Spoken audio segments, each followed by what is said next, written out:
You know that feeling when someone's being nice to you, but something just feels off? Like there's this invisible wall between their smile and their eyes. Yeah, we need to talk about that. Because here's the thing. Fake nice people are everywhere. They're at your workplace, in your friend group, maybe even in your family. And the worst part, they're really, really good at what they do. Let me paint you a picture. You're talking to someone, and they're nodding along, saying all the right things. "Oh my God, totally. I'm so happy for you. We should definitely hang out soon." But then, nothing. Radio silence. Until they need something from you. And suddenly, guess who's back with that same rehearsed enthusiasm? That's not coincidence. That's strategy. The thing about fake nice people is that their niceness isn't a personality trait. It's a tool. It's a carefully crafted mask they wear to get what they want while maintaining plausible deniability. And the psychology behind it? It's actually fascinating and deeply manipulative. Let's start with the most important thing you need to understand. Fake nice people aren't nice people having a bad day. They're not stressed or overwhelmed. This is who they are at their core. They've just figured out that being openly selfish or mean doesn't work in their favor, so they've adapted. They've evolved into something more insidious. Think about it like this. A genuinely mean person shows their cards. You know where you stand with them. But a fake nice person, they keep you perpetually confused. Are they your friend? Do they actually care? Did you misread that situation? This confusion is their power source. Here's how they operate. First, they study you. Not in an obvious way, but they're paying attention. They're learning what makes you tick, what you value, what your insecurities are.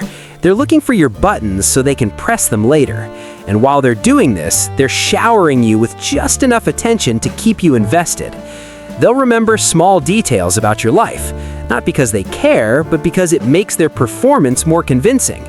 How did that presentation go? Did your mom's surgery go okay? These aren't genuine expressions of care. They're deposits in an emotional bank account they plan to withdraw from later. And here's where it gets really dark.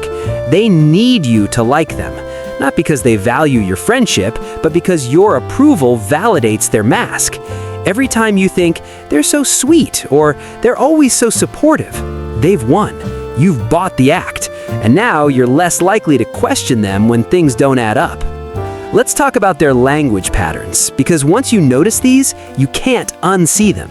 Fake nice people love vague enthusiasm. "We should totally get coffee sometime." When? "Oh, soon." They make promises that sound specific enough to be meaningful, but vague enough that they never have to follow through. They also have this thing where they'll agree with everyone. You'll notice they never really take a strong stance on anything controversial because they're terrified of losing anyone's approval. They're not peacekeepers, they're people pleasers with an agenda. There's a difference. And oh, the passive aggression. This is their specialty. They can't be directly confrontational because that would destroy their nice person image, so they've mastered the art of the subtle dig. "Wow, you're so brave to wear that. I love how you just don't care what people think." These sound like compliments, but they're wrapped in just enough ambiguity that you're left feeling not great. Here's something really twisted. Fake nice people often position themselves as the victim. Always. Something's always happening to them. They're always dealing with drama, but notice they're never the common denominator in their own stories. Everyone else is the problem. Their ex, their coworker, their roommate. They're just this poor, nice person caught in everyone else's chaos. This victim mentality serves two purposes. First, it generates sympathy, which they use to manipulate people into getting what they want. Second, it preemptively deflects criticism. If you ever call them out on their behavior, they've already established themselves as the victim, so clearly you must be the aggressor. Let's talk about something really important. The difference between fake nice and genuinely nice people who are having a rough time. Because I don't want you to become paranoid and start suspecting everyone. Genuinely nice people have consistency. Their kindness might fluctuate based on their energy levels, but their core character remains the same. They're nice even when there's nothing in it for them, especially when there's nothing in it for them. They're kind to the waiter, to the janitor, to people who can't do anything for them. Fake nice people? Watch how they treat people they perceive as beneath them or useless to them. Watch how they react when someone can't give them what they want. The mask slips, just for a second, and you'll see something cold underneath. Here's another tell. Fake nice people keep score. They might not do it openly, but they remember every favor, every kind gesture, every time they were there for you, and they will bring it up, usually when you're setting a boundary or saying no to them. After everything I've done for you? That's not friendship, that's a transaction disguised as friendship. The psychological term for this is reciprocity manipulation. They're creating a sense of obligation. They did something nice, so now you owe them. And the messed up part?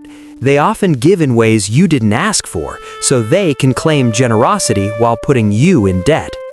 Now, you might be wondering, why do they do this? What's the point of all this exhausting performance? Usually, it comes down to one of a few things: control, validation, resources. Or sometimes they're so disconnected from their authentic self that they genuinely don't know how else to be. They've spent so long performing that the performance became their personality. Many fake nice people grew up in environments where their worth was conditional, where love and acceptance were transactional. So they learned that their authentic self wasn't enough. They had to be useful, likable, non-threatening. They had to be whatever people wanted them to be. Does this make their behavior okay? Absolutely not. Understanding someone's psychology doesn't excuse their impact on you, but it does help you depersonalize it. This isn't about you just happen to be in their orbit. So, what do you do when you realize someone in your life is fake nice? First, trust your gut. If something feels off, it probably is. Stop gaslighting yourself into thinking you're being paranoid or judgmental. Your intuition is picking up on micro-expressions, inconsistencies, energy shifts that your conscious mind hasn't processed yet. Second, create boundaries. You don't have to confront them or cut them off dramatically. Just start pulling back. Reduce the personal information you share. Stop being so available. See how they react when you're not as useful to them anymore. Third, watch the patterns.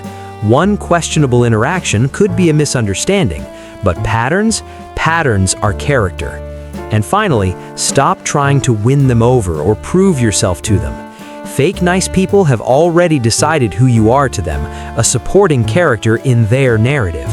You're not going to logic or loyalty your way into genuine connection with someone who isn't capable of it. Here's the hard truth. Some people are only nice to you because they haven't figured out how to use you yet, or because they're still using you in ways you haven't recognized. But here's the hopeful truth. Once you learn to spot the difference between genuine kindness and performed niceness, you become so much better at protecting your energy and investing in relationships that actually fill you up instead of drain you. Real people have rough edges. They're not always perfectly pleasant. They forget to text back sometimes. They have opinions that might not align with yours, but they're consistent. They're there when it matters. They're honest even when it's uncomfortable. They don't keep score. So the next time someone's being a little too nice, a little too interested, a little too perfect, pause. Look for the consistency. Look for the depth. Look for the humanity behind the performance. Because life's too short to spend it with people who are only nice to you when there's an audience or an agenda. You deserve people who are genuine. Even if that genuineness is occasionally messy, occasionally awkward, occasionally imperfect. That's real. And real is always better than fake nice.